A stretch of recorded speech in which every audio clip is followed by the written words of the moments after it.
Hi everyone. हमारे clinic पर pulsatilla और साइलेशिया के बहुत सारे केसेस आते हैं और ये दो रेमेडीज़ जो है ये पॉलीक्रेस्ट रेमेडीज़ है, बहुत ही काम की रेमेडीज़ हैं अगर कहा जाए तो। लेकिन हम देखते हैं अक्सर कि पल्सिटिला और साइलेशिया दोनों ही माइल्ड और यील्डिंग में आती है। साइलेशिया को लोग साइनस के रूप में देखते हैं कि पेशेंट इसका बहुत शाई होता है, और पल्सिटिला तो हम जानते ही हैं कि माइल्ड यील्डिंग डिस्पोजिशन का होता है। तो हम कैसे समझेंगे कि हमारे सामने जो पेशेंट बैठी है वो पल्सिटिला की है या साइलेशिया की है? अक्सर हम अपने क्लिनिक पर जो गलती करते हैं उसी गलती को इस वीडियो में हम डिस्कस करने जा रहे हैं। तो आइए इस वीडियो को शुरू करते हैं। Let me introduce myself first. I am doctor Monica Gupta. I am third generation homoeopath of my family, working as medical officer under Bihar government, and also I am practising homoeopathy for more than 20 years. Pulsatilla का मैंने एक series load किया है YouTube पर भी और Facebook पर भी मैंने डाला है, तो आप उस सीरीज को देख के समझ सकते हैं कि पल्सिटिला किस तरह के नेचर का पेशेंट होती है। ये पल्सिटिला फीमेल भी हो सकती है, मेल भी हो सकता है। तो हम जैसा जानते हैं कि पल्सिटिला हमारे पास जब आएगी तो माइल्ड यील्डिंग होती है, बहुत ही उसे मासूम समझा जाता है, और जब भी आप उससे कुछ बात उसकी तकलीफ़ों को पूछिए तो वो रोने लगती है। और साइलेशिया क्या होती है? साई होती है, वो घबराती है, जल्दी आपसे बात नहीं करना चाहती है। लेकिन कहने का मतलब है कि पल्सिटिला भी कभी बात नहीं करेगी, ऐसा भी हो सकता है, क्योंकि वो स्ट्रेंजर को देखेगी तो वो चली जाती है अपने मदर से के पीछे, या फिर जो भी उसका केयर टेकर है उसके पीछे छुप जाती है, क्लिंगिंग टाइप की होती है। तो इस तरीके से भी हम समझते हैं। लेकिन साइलेशिया भी ऐसा हो सकता है, तो हम कैसे समझेंगे कि ऐसा है? तो जब आप पेशेंट से पूछिएगा कि ये जो बच्चा है, फॉर एग्जांपल आपके पास कोई बच्चा आया, तो ये बच्चा जो है अगर आपके यहाँ कोई गेस्ट आता है तो कैसा रिएक्ट करता है, उसके साथ कैसा बिहेव करता है, तो माँ या जो भी अटेंडेंट होगा वो बताएगा कि ये जो बच्चा है ये दूसरे रूम में चला जाता है, या फिर उसके सामने बैठता है लेकिन चुपचाप बैठता है, या फिर बहुत बातूनी है, बहुत बात करता है। इस तरह के रिएक्शंस हो सकते हैं बच्चे के या बड़े के। तो हम इसी से समझेंगे कि हमारा जो पेशेंट है वो साइलेशिया का है या पल्सिटिला का है। साइलेशिया जो है ये स्ट्रेंजर अगर आप उसके पास आता है तो वो भाग के दूसरे रूम में नहीं जाएगी, वो बहुत ही शाई होती है, लेकिन अपने विचारों की बहुत पक्की होती है। उसे अगर स्ट्रेंजर आया है, कोई ऐसा मतलब गेस्ट आया है उसके यहाँ, तो इतनी सभ्य होती है साइलेशिया कि वो उसको ऐसे अकेले छोड़ के या असभ्य तौर पर उसे छोड़ के दूसरे रूम में नहीं जाएगी।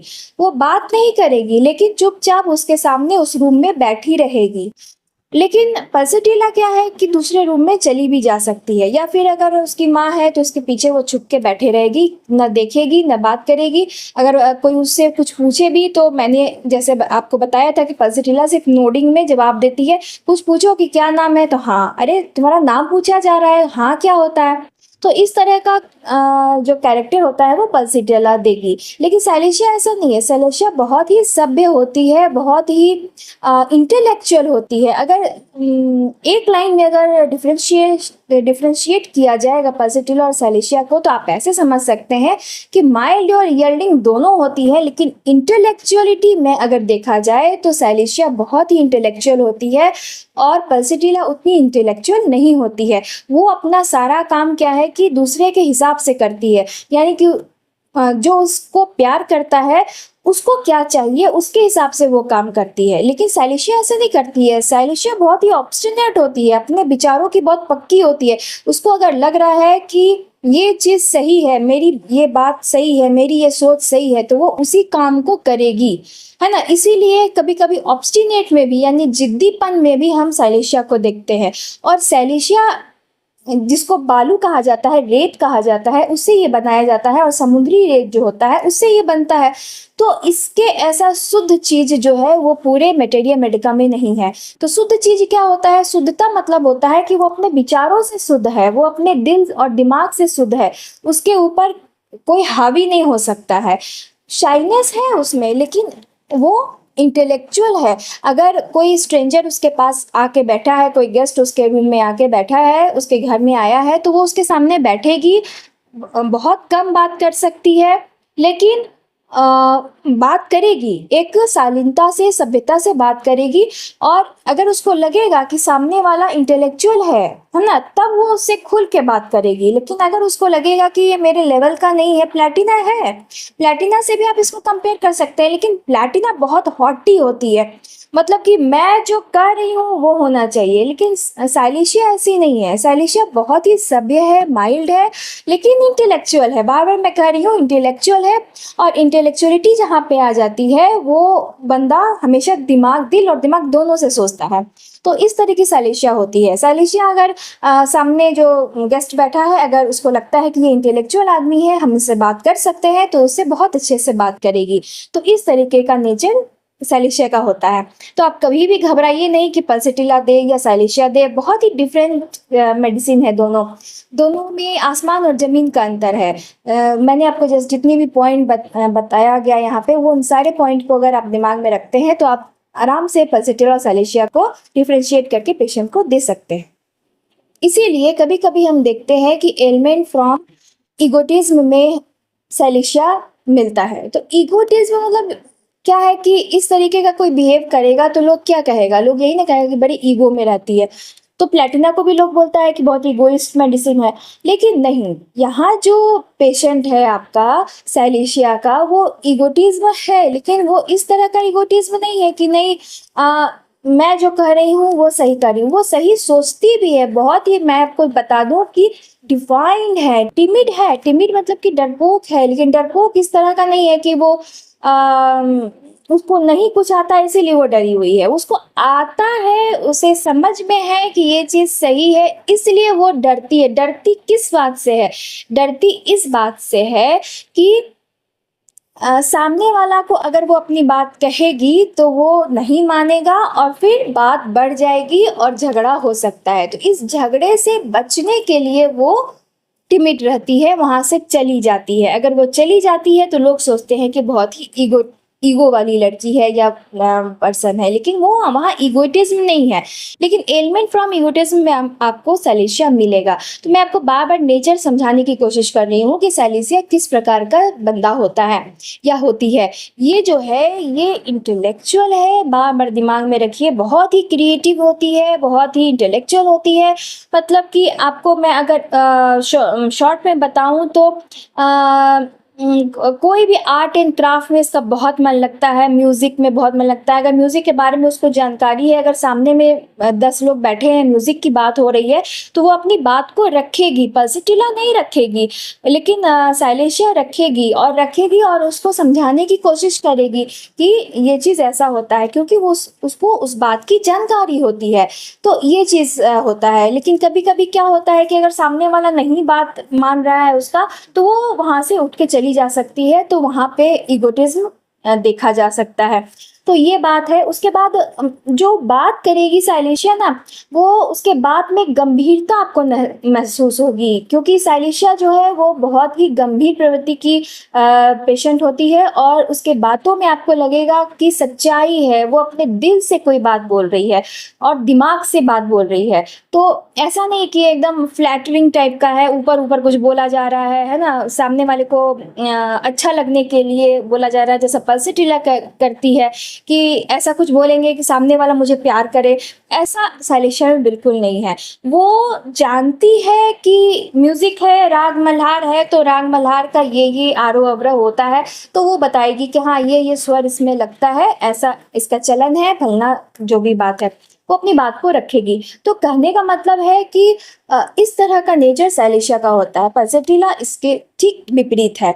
तो इससे बिल्कुल भी कंपेयर आप कर सकते हैं, एकदम बिल्कुल ही विपरीत मेडिसिन है।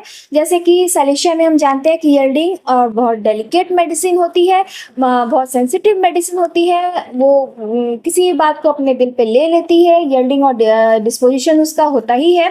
कॉन्फिडेंस, हाँ ये जो सिम्टम है ये भी साइलेशिया का बहुत खास सिम्टम है। Confidence, want of self confidence, so yielding and delicate. यानी कि यील्डिंग और डेलिकेट क्यों है? क्योंकि उसमें कॉन्फिडेंस की कमी है। वो जानती सब कुछ है, लेकिन उसके अंदर कॉन्फिडेंस की कमी है कि उसको ऐसा डर लगता है कि अगर मैं अपनी बात को सामने वाले को बोलूँगी तो सामने वाला उस बात को नहीं भी मान सकता है, और उसके बाद नहीं मानेगा तो मुझे क्या होगा कि मुझे तकलीफ होगी, बिकॉज वो बहुत सेंसिटिव है, डेलिकेट है, मुझे दुख लगेगा, तो फिर झगड़ा हो सकता है या बात बढ़ सकती है। तो इस बात का फियर उसको भी रहता है, फियर ऑफ एंटिसिपेशन में भी है, फियर ऑफ फेलियर में भी है साइलेशिया। तो उसको डर लगता है कि कहीं मैं हार न जाऊं, कहीं मुझसे कोई गलती ना हो जाए, इस तरीके से उसका डर बना रहता है। कंपनी एवर्सन में भी आपको साइलेशिया है, तो कंपनी एवर्सन मैंने आपको बता दिया ना कि क्यों कंपनी एवर्सन है। कंपनी एवर्सन ऐसा नहीं है, अगर उसको अपने मनपसंद अगर व्यक्ति मिल जाता है, यानी कि अपने बातों को अगर वो रख रही है और सामने वाला उसकी बातों को समझ रहा है, या सामने वाला कुछ बात बोल रहा है जो उसको लगता है कि इंटेलेक्चुअल पर्सन है सामने वाला, तो वो उससे बात करती है। लेकिन जब उसको लगता है कि नहीं, सामने वाला बिल्कुल ही इंटेलेक्चुअल नहीं है और मेरी बात को वो बिल्कुल नहीं समझेगा, तब वहाँ पे कंपनी एवर्शन हो जाता है, वो अलग थलग हो जाती है, क्योंकि वो झगड़े से दूर रहना चाहती है। उसको अपनी इंटेलेक्चुअलिटी का पता है, साइलेशिया को अपना वो कितनी कमज़ोर है, कितनी मजबूत है, वो उसको सब चीज़ पता है। तो अपने आप का जो उसको स्टैंडर्ड है वो पता होने के बाद उसको लगता है कि सामने वाला उसको समझ पाएगा या ना समझ पाएगा। अगर नहीं समझ पाएगा तो झगड़ा हो जाएगा, और इस झगड़े से बचने के लिए वो क्या करती है कि अलग थलग रहती है, जिसके वजह से ही आपको ये कंपनी एवर्शन में भी आपको साइलेशिया नजर आएगा। तो इस तरीके से आप साइलेशिया और पल्सटीला को अलग करके समझ सकते हैं कि दोनों का जो नेचर है वो बिल्कुल ही अलग है, और नेचर को पहचान पाना बहुत मुश्किल है लेकिन नामुमकिन नहीं है। पहचानने की शक्ति होनी चाहिए फिजिशियन में, और ऐसे सवालों को पूछ के जिससे आपको समझ में फर्स्ट प्रिस्क्रिप्शन ही में ही अपने पेशेंट को आप समझ पाएँ, ऐसा बहुत मुश्किल तो नहीं होता है, लेकिन अगर आप कोशिश करेंगे तो फर्स्ट प्रिस्क्रिप्शन में ही आप अपने पेशेंट को समझ पाएंगे। लेकिन कभी कभी होता है कि 1 2 3 प्रिस्क्रिप्शन के बाद ही आप अपने पेशेंट के नेचर को अच्छे से समझ पाते हैं, और उसके बाद प्रिस्क्रिप्शन बहुत सही हो जाता है। तो आशा करती हूँ कि ये बात जो मैंने आपको बताई, जो गलती मैं भी अक्सर करती थी अपने शुरुआती प्रैक्टिस में, कि मुझे ऐसा लगता था कि साइलेशिया और पल्सटीला एक ही नेचर की होगी, बिल्कुल नहीं है ऐसा। साइलेशिया बिल्कुल अलग है, पल्सटीला बिल्कुल अलग है। आपको समझना होगा दोनों का नेचर, और तभी आप प्रिस्क्राइब कर पाइएगा। बाकी बहुत सारी अदर बातें भी हैं। तो पल्सटीला तो मैंने आपको अच्छे से समझा दिया है बहुत सारी वीडियोस के द्वारा, बहुत सारी सीरीज़ के में वीडियोस मैंने बनाया था पल्सटीला के ऊपर, और उसके बाद मैं नेट्रोम्यूर पे बनाने जा रही हूँ। मेरे पास वक्त थोड़ा समय कम मिलता है तो मैं लोड नहीं कर पाती हूँ। नेट्रोम्यूर में आप लोगों को समझाऊंगी, अपनी बातों को शेयर करूंगी नेट्रोम्यूर से संबंधित अपने नेक्स्ट आने वाले वीडियोस में।